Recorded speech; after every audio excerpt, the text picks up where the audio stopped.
Some stories sound like urban legends, teenagers messing with things they don't understand. A ritual, a candle, a name, spoken out loud in the dark. You've probably heard one before, and you've probably laughed it off. But every now and then, someone writes to us, and their story doesn't sound like a game. It sounds like a confession, like something they need to tell before it happens again. Tonight's story comes from someone who says he never believed in any of it until his best friend proved him wrong. If you think these rituals are harmless, you might want to keep the lights on for this one. I never thought I'd write this down. It's been almost a year since it happened, and I still wake up some nights with my heart beating so fast I think it'll break through my ribs. I tell myself it wasn't real, that Cody made it up like he always did. But every time I close my eyes, I see that basement, and I hear him just for a second right before it took him. Cody was the kind of kid you couldn't tell what to do. He had this big, wild imagination and the kind of energy that never sat still. When we were little, he told everyone he had wizard blood and wore a cape to school for 3 weeks straight. That's the kind of friend. He was strange, loud, loyal, and a total believer in anything that sounded remotely supernatural. I was always the other one, the quiet kid who sat next to him at lunch, shaking my head, but never leaving. We were the weird ones, the spooky kids, the ones who made papier-mâché monsters in art class instead of drawing sunflowers. Most of the time, Cody's rituals were just stupid fun. He'd read something online about summoning ghosts with spoons or chanting in the dark, and we'd waste an afternoon trying it. But this time, something was different. The way he talked about it, the way his hands trembled with excitement, made me realize he actually believed this one. He said he found it on a site you couldn't reach with a normal browser, a hidden one. He called it the last ritual. He promised this would be the final one, that it would change everything. When he made me swear on his Pokemon cards, I knew he wasn't joking. After school, we rode our bikes to his house. He was already ahead of me, pedaling so fast I could barely keep up. The neighborhood blurred past grass clippings, barking dogs, that sharp smell of summer air right before dusk. Cody whooped like a maniac when we hit the downhill by the old video store. He always acted like he was flying. His house was quiet when we got there. The lights were off. They always were. His mom worked nights, sometimes whole weekends, and his dad had never been around. He never talked about it. Whatever happened between them had left Cody half wild, a kid who grew up on serial old horror VHS tapes and internet ghost stories. We dropped our bikes in the dirt patch by the porch, and he fumbled with his keys before swinging the door open. He gave me that grin, the one that meant, "You're not ready for this."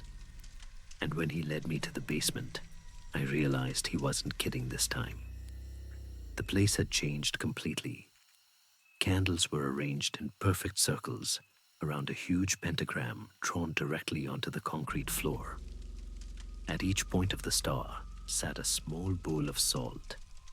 Broken mirrors, tiny bones, and torn pages from old books were scattered everywhere. It smelled like burnt matches, and something else, sharp and metallic, like pennies. Cody bounced down the stairs 2 at a time and spread his arms wide. "Be amazed," he said, laughing. I laughed too, but my stomach was tight. It was too much. He'd gone further than ever before. He dropped cross-legged at the edge of the pentagram and motioned for me to join him. I sat opposite him, trying not to knock over any candles. He pulled a crumpled piece of notebook paper from his hoodie and smoothed it on the floor. The handwriting was tilted and messy, the kind that only made sense to Cody. He said we had to read it together and mean it, or it wouldn't work. I played along. I always did. We started mumbling through the words, and they didn't sound like anything real. Bits of Latin, maybe, or gibberish. Phrases about opening doors, trading names, exchanging something unseen. I was halfway through another handful of chips when I saw it. The pentagram pulsed. At first, I thought it was my eyes. Maybe the candles flickered weirdly because of the draft from the stairs. But then it pulsed again, a faint red shimmer crawling along the chalk lines. Cody froze. Then he grinned. I told you, he whispered.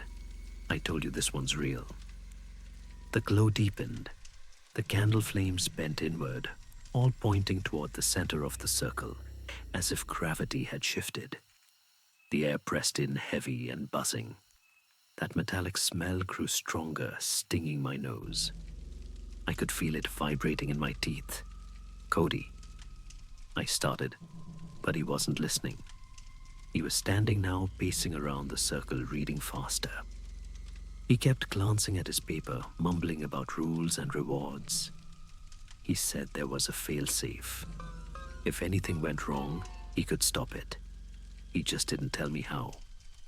And then something moved. Behind him. I didn't see it at first, just a ripple like smoke, twisting upward from the floor. Then it stretched taller, darker, taking shape. Arms unfurled from the blackness, long and thin, bending wrong. It rose over Cody's shoulder, silent and massive. I tried to shout, but my voice broke. He turned toward me, confused. Dude, what? He never finished. There was a sound, wet, sharp final. His head snapped sideways and dropped. The rest of him stayed upright for half a second, then collapsed beside the pentagram. The candles went out. I ran. I don't remember the stairs or the door or how I got outside. I just remember air burning in my lungs, the bike chain rattling the world, spinning too fast to focus. I told myself it was fake, that Cody had planned it, that it was a prank with fake blood and props. He'd show up at school tomorrow, laughing, saying gotcha. But deep down, I knew. I knew the way you know when you've stepped too far into something that doesn't want you to leave. When I finally made it home, the house felt wrong. The lights were on. My parents were arguing the same old fight about bills, who forgot to pay what. I slipped past them up the stairs and locked myself in my room. I crawled under the blanket, shoes and all, and told myself I'd laugh about it in the morning. But the house went quiet. Then I heard the first crash. A thud. Then glass breaking, something heavy hitting the wall. My dad's voice rose sharp and angry. Then it changed, cracked, turned into something I'd never heard from him before. A scream, then silence. I lay there frozen. My heartbeat filled the room. I waited for my mom to yell again, for my dad to curse for something, anything normal to return. Nothing came. I slid off the bed and pressed my ear to the door. The air outside felt colder. The hallway stretched longer than it should have. When I finally stepped out, my socks made no sound on the floorboards. I leaned over the railing and looked down into the living room. The couch was overturned. The table shattered. Blood soaked the carpet, spreading toward the walls. My parents lay in the middle of it, faces twisted upward, mouths open, eyes wide and glassy. And in the far corner, something moved. It was crouched low, near the fireplace, folded in on itself, skin black against the shadows. It lifted its head, and I knew it was the same thing from the basement. It had followed me home. Cody had said there was a failsafe, a way to end it. But Cody was gone. I turned and ran. The front door burst open when I hit it, and cold air rushed in. I sprinted into the night, across the yard, into the trees behind our house. Branches clawed at my arms, my legs. The old shack came into view, the one Cody and I used to play in when we were little. I dove inside and hit the floor hard. The air was damp, thick with rot. I crawled into the darkest corner and pressed myself there, trying not to make a sound. Every breath hurt. Every heartbeat felt like thunder. Outside, something moved. I heard the scrape of wood, the crunch of leaves, then silence again. I don't know how long I've been here. Hours, maybe. The night doesn't feel like it's ending. It's so cold. Every time the wind moves, I think it's breathing. If anyone finds this, don't look for Cody's house. Don't look for that basement. The circle's still there. And I think it's still glowing. He never said what happened after that night in the woods. The message stopped there. No follow-up, no update, just silence. A few months later, Cody's house was torn down after a fire. The police report called it an accident. But some people online swear the ground underneath still glows red at night. Like the chalk lines never really faded. Maybe that's just a story. Or maybe it's a warning. So if someone ever tells you about a ritual they found online, about a hidden website, or a way to open doors that shouldn't be opened, you might want to listen and walk away before they finish the sentence. Sleep well, if you can.